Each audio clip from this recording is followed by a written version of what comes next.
Welcome to Media and Monuments, presented by Women in Film and Video in Washington, D.C. Media and Monuments features conversations with industry professionals speaking on a range of topics of interest to screen-based media makers. Welcome, everyone, to Media and Monuments. I am your host, Tara Jabbari, for this episode. Today, we're speaking with Kelly Stuart, a location manager working primarily in Los Angeles. Projects she has worked on include the Oscar-winning Everything Everywhere All at Once and television shows like True Blood. Welcome to the show, Kelly. Thanks for having me. So first, can you explain in layman's terms, what is a location manager? A location manager a lot of times can be one of the very first people on a project. We start immediately, we take the script and speak with the producer, director, production designer. We find out, okay, are you building anything on stage? What locations need to be found? And sometimes we'll start with the big stuff because if it's lower budget, you're like, okay, some of these smaller things, we're going to find this first and then we're going to have to find something. We'll go back to that. Or because what you have to do is sometimes marry a location to another. So even though you're finding this location, maybe it's not an entire day of shooting. So you need to fill your day with something else. So what we do is we find the locations. Then once we find the locations and they are locked down, then we prep the locations and we manage the locations. So we handle all the logistics. So we do scouting, then we do prepping, shooting, and then we strike the location. Strike meaning you break it down? Or Clean up. Clean up, okay. Break it down. So if you're shooting at a house, then we oversee every department comes in and they strike it. And we just have to make sure we've left the location in the condition that we found it in. So if it's, like I said, if it's somebody's house and we scratched the wall, either we have to fix it or we pay them to fix it. So for instance, like Everything Everywhere All at Once, without giving any spoilers, hard to do, but it's in the trailer too. You have the office of where they go for the taxes. You have their laundromat store and then the apartment above it. So was that something that you were, okay, these are three major locations and you would find it, or how did that work? The office building, they actually found that before I started because that was such a huge integral part of it that they started just looking, I think, before anything happened. But that one, since we shot there for a month or something, but we were there for a couple of months prepping and then shooting. So that, yes, we did end up then, we were in Simi Valley, which is a town in like Los Angeles County. And there were some things that we did then go, like there was a restaurant in there that was close by. There was that Rakakuni scene that was all close by. But since we were then also at the laundromat for a long time, that was something that I just went and found. It didn't have to be close to the office at all. However, the apartment above it is completely fake because the laundromat's only one story. So they faked it that it was a 2-story. So then they built the apartment. Actually, believe it or not, they built a stage set inside the cafeteria of the office building that we shot in. Oh. So yeah, there was this huge cafeteria and it was a closed office building. So they just put a set in there. And then oddly enough, so there was one scene where they were climbing up the stairs. So that was a super quick scene that I did just literally when we were shooting at the laundromat. I just started driving around looking for 2-story buildings and then knocking on people's doors and saying, hey, do you have stairs that you'd be willing to let us film on? So it's like this random office building that I think they made parts for airplanes. And that's where the stairs was. So like for things that have more of a set, like True Blood, or I'm thinking American Auto, which is another show you work on, they usually have sets. So where did you help with the set, not decorations, what do you call it? Design. When they're building something on stage, no, I don't that's the entire art department. Anything that's generally, once it's built on stage, especially if it's an actual stage, like that wasn't a real stage. Even though they built it, that was still a location. So I was still in charge of the location part of it. But if we are on a stage like American Auto we were at Universal Studios. So whenever they shoot on stage, I have nothing to do with it. Sometimes I barely even go to the stage because there's no reason for me to, unless somebody's like, hey, can you meet me here? Yeah. I don't do anything on the stage. I've even been in times where I was like, where's ours? What stage are we on? I don't even know those things because when you're shooting on stage, I'm prepping for the locations. Can you share an example for something like a television show that usually has a set, like True Blood, for instance? Because I know that one a little bit better. I did watch it. Can you share an example of when you, as the location manager, would be involved? We did have a stage and some things were built on stage and then some things weren't. So like you remember the bar Merlot's. So the exterior of Merlot's, believe it or not, was in what we call the jungle at the Warner Brothers lot, the back lot. So if there were exterior scenes, we would go to Warner Brothers and that would be a location since it was outside. And then the interior, they built that on our stage. So once they go inside, because that structure at Warner Brothers, it's just like a shell. Yeah, like once you go inside, there is actually no infrastructure for an actual store to be. Exactly. There's some things like Alex's bar. That was down in Long Beach. That actually was never built on stage until I think the second or third to last season. I can't remember.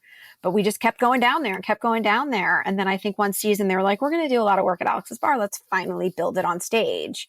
So they literally had to go in and measure the entire interior and match it. And then they built it because we'd shot it 100 times. But most places you do, if it's a recurring location, or it's going to be a hero location, I should say. And by hero location, it just means that's like a main one that will always be around. It's like your house. Your house is your hero location.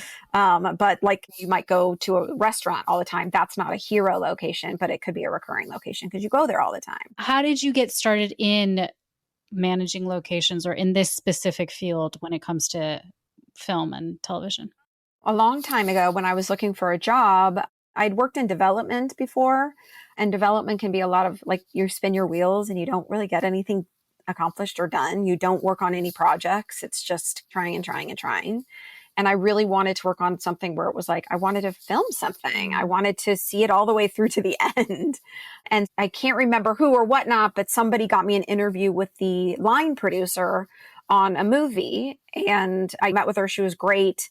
And she called me and she was like, hey, I loved you. You were great. I have to hire some other producer's son, or it was like something like that. She was like, which, sucks. But my location manager is looking for a locations coordinator. Would you be interested? And at that point in time, I needed a job. And I was like, yeah, totally interested. And so she's great. I'll give you your number and she'll call you. So I hung up the phone and literally I was like, what's locations? I literally had no idea what it was, but I said yes. And the woman called me and I got the job. It was really just, I needed a job. It was in production. I was like, I guess it sounds cool. I really, really fell into it. What has been some of your favorite aspects of it that makes you keep going back to this particular job? Technically speaking, I'm in a union, so the benefits are great. So most people who stick around, a lot of reasons for that. But as far as the locations aspect of it, it gets more interesting as you move up a little bit and you're not stuck on set. I don't like being stuck on set. I prefer the prep of it. I like finding the locations. Like for Everything Everywhere All at Once, when they were like, find a laundromat, I swear I went into a minimum of 100 laundromats and I probably drove by another 100 that I didn't even, like some of them I would pull into the parking lot and leave. Some of them I would drive by and just not even stop because there's a laundromat like on every corner. So I was looking for a really long time for that one. But when I finally found the one that we shot in, when I walked in, I was like, this is it. This is the one. So I do like that aspect of it. When you find that perfect location, it's really cool. You went by from talking with the director or reading the script to understand, do you visualize what that laundromat, for instance, in this example, what it would feel like or look like? And that's how you would go into a parking lot and you're like, this isn't going to be it. And you go to number 99 and all that stuff. You definitely start off by reading the script. So you have to know what is needed. There is a parking lot scene. So there has to be somewhere where you're going to shoot the exterior work. So that obviously you have to think about that. And then the stuff inside, as far as what becomes better for shooting, you start to learn these things that it's like bigger is always better. You can't make something look bigger, but you can make something look smaller if that's necessary. Having something where people can move around really helps. A lot of laundromats are really thin and long, which can only give you depth on one side and then look a little stunted. It also needed to feel like this family's home. Right. So it should have had that homey feel to it, that they've been there for a long time. And there's just some laundromats have this weird corporate-y looking vibe to them. But you do talk to the director, you talk to the production designer, and on that movie, they actually gave me sort of like a vision board. So they would give me pictures of stuff. Obviously, I'm not going to find that specific thing. And then the production designer usually always has a lookbook or something where they've also put inspiration photos. So you have these inspiration photos that are in your head that you've seen, and that really helps. It can be different, like on a TV show when we're moving a lot of faster. Sometimes it is like find us a laundromat that's 2 stories, and that's like kind of it. Yeah. Like in features, you get a lot more direction. But sometimes you just don't have the time. So you do have to find something. But the longer I've done this, I feel like the better I can find you something. Whereas somebody who just started, you're like, why did you show me this? Okay. This is the smallest, teeny tiny. There's no way we can fit anyone in it, or it's on the 2nd story and there's no elevator. And when you have a crew of 100, nobody wants to carry equipment upstairs. So there's certain things that you get better at that you learn as you do this longer. But yeah, I've been doing this a while. So I know what looks good on camera and what doesn't. Do you have any advice, or have you been given advice when you were starting your career? As you're saying, the more you work, the more you're equipped to know what to look for and things like that. And obviously a big part about working on screen-based media, which is what this podcast concentrates on, is experience. You really have to learn on the job. Is there any advice or anything that you learned while you were starting in your career that you think is useful for people to keep in mind? Like it helped you? I think more is better. Like when you go scouting, if you like the location, then you need to sell it to me. It goes through several processes of selling, which means don't tell me this location is great and you only took 10 photos. You could take 100 and then only show me 20, but just, you have to like really understand that you have to sell it to me that when I see these pictures, that means let's go shoot there. So there's certain things that, like, if you care, I find that if somebody cares, they do a better job. And then the people who don't care and they show up with 5 pictures and they didn't go outside or something, or it goes a long way to put more of your heart into it than just thinking, well, I took a picture of the place. Can't you tell? It's like, no. Is it sort of like you have to feel like you're in the story as well? So if you don't feel like you're in the story, it's not going to work. Yes. Read the script. A lot of people don't read the script. And then I'm like, what about that scene that says it's out back by the dumpster? Did you go out back? Oh, I didn't know there was a scene. I took pictures of the front. I'm like, that's not where the dumpster scene is. They're like, oh, you didn't tell me that. It's like, you were supposed to read the script. So if you read the script, and okay, I'm going to shoot. What else is there? Locations is there's a lot of responsibility involved, and there's a lot to think about. So it definitely requires a lot of multitasking. In addition to multitasking what you're doing, you have to like multitask in your brain. Oh, you know what? When I was driving to that laundromat that I thought was really cool, there was also this like outdoor park, and we have a scene in a park later.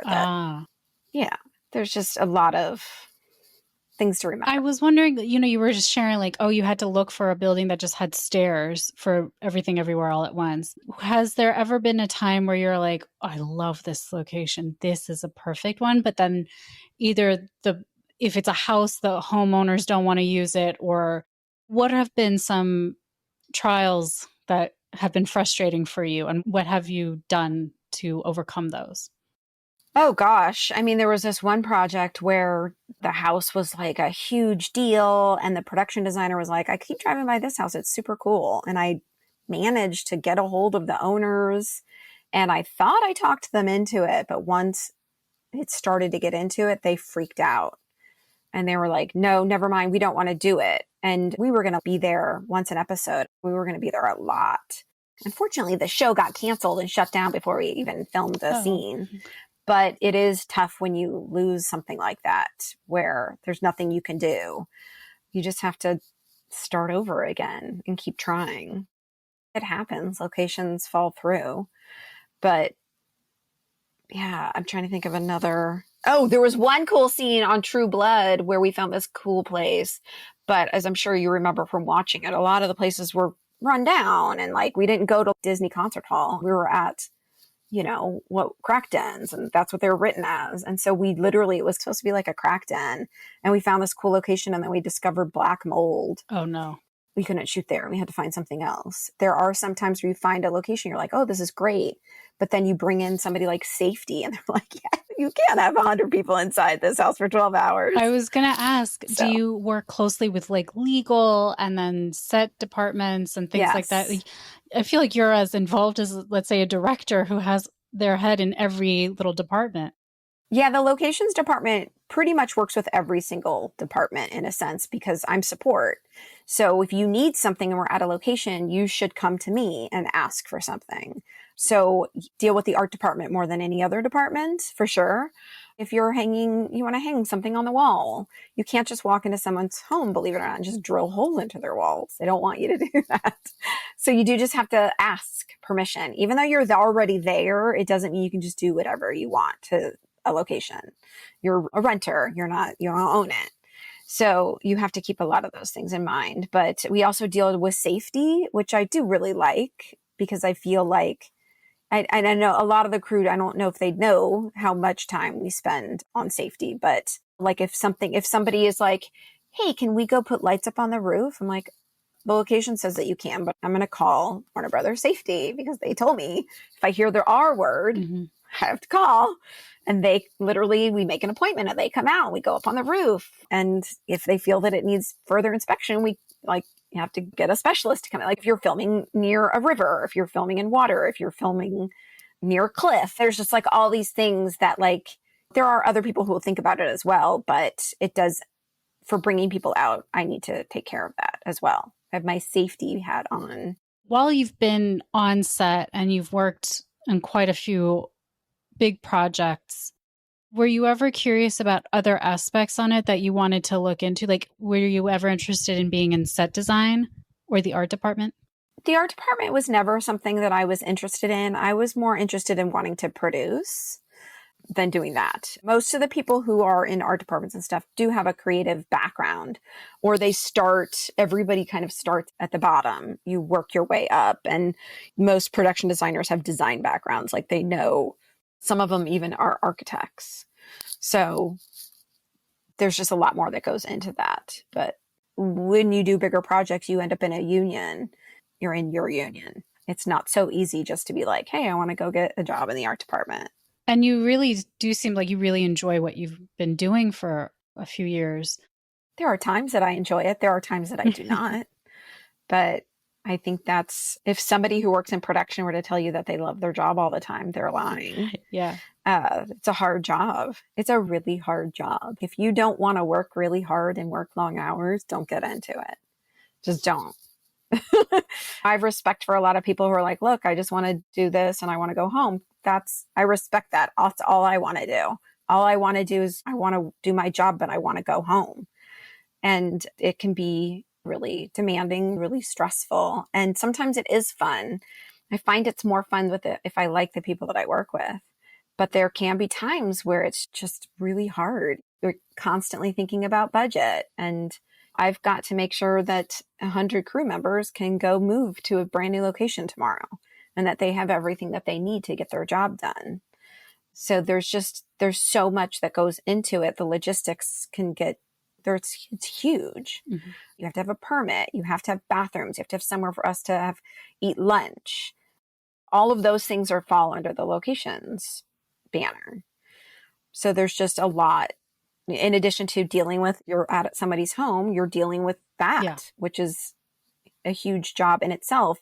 Imagine if you let 100 people into your home with heavy equipment who, no offense, they don't care if they're stepping on your rose bushes because they need to get somewhere. And they're not going to shut the door, put your dog in a kennel. Yeah. Like, I was just, we're not going to shut the door behind us. Like all these things like that we have to think about, and it's usually better for you to leave. If you're like going to rent your house to me, I don't want you there. I want you to leave. You can have somebody else be in charge, but it shouldn't be you, because you'll freak out. You'll hate it. You'll be like, oh my God, what are they doing? So it's like one of the things that I tend to do is I'll pay you to leave. I don't want you there. You will hate it. You will freak out. Like, just leave. And then just tell everybody that this cool movie shot at your house and you'll be fine. I know. You're like, you will see the finishing product and you will be like, Yes. That's my bedroom, or, oh, those were my front doors. But during the making of it, you'd be like, they're going to scratch the wall. They're going to scratch the wall. And then they tense. will. It'll change the whole energy. It's awful. It's not good. People are like, they're like, we just don't want it to be inconvenient. I'm like, then don't do it. It's horribly inconvenient. Yeah. Filming is inconvenient for anybody involved. We are big. We come in fast and hard and loud and early. And we're there for a really long time. We will damage something. I try not to, but something will get damaged. And then we'll clean it up and we pay you a lot of money and we leave. And it can be fun or it can be stressful, but it's never the same. I can tell you that. It's always something different is happening. It just, like, as soon as you're done with finding the laundromat, you're like, we have to find the apartment and we have to find the stairwell to get to that. It feels like it's never done. No, you're looking for these all at the same time. Oh, wow. It's not find the laundromat and then be done and then go move on to the next one. I'm finding them all at the same time. And then you also find multiple options. And then sometimes they don't always, even though they may have, that's the one you shot, they might go back to it 3 or 4 times before they pick it. It's very rare that you'll be like, you take everybody to see one place and that's the one that they pick. Okay. So sometimes you'll go out multiple times to look for a grocery store or a bowling alley or just whatever. You'll keep going to multiple ones. But the best thing to do is just get people out and look at stuff. Is there anything else that you'd like to share with people, the listeners, what to take into account when they watch something with all the different aspects? One of my favorite things about Media and Monuments is we like to talk to people that people forget. It's not just the director or the actor or the writer. There's so many other aspects. We do talk to them, but like the editors, the special effects people, the location managers, the crafts people, all this, without all of you guys, we wouldn't have the entertainment or the documentary or the film or the television show. So anything else you'd like to share with viewers? Oh, there's so many people that put together something that you were going to watch. It took hundreds of people, months in preparation. And I think a lot of people talk about, like you said, the director, the actors. People talk about wardrobe. They talk about hair. But people very rarely are going to talk about the lighting, which can make or break, the sound guy. I know there's times where you're like, what'd they say? It's, though, believe it or not, there's like a lot of things that you've got somebody who does, you want this beautiful night scene. Well, we need to light from above. So you've got either somebody building a scaffolding just to put a light, or or it's too sunny and it's creating too many shadows. You'd be surprised at what people have to do just to create that light, which can take hours for somebody to get. But it's a lot. There's a lot of people involved and we were called below the line, that go into making your favorite movie, your favorite TV show, that, you don't see them. We're all behind the camera. Thank you. And the next time I'm watching something, I will be thinking of all the hundreds of people behind the camera. Thank you so much. Mm-hmm. Thank you for listening to Media and Monuments, a service of Women in Film and Video. Please remember to review, rate, and subscribe wherever you listen to this podcast. For more information about WIF, please visit our website at www.wif as in Frank, V as in Victor.org.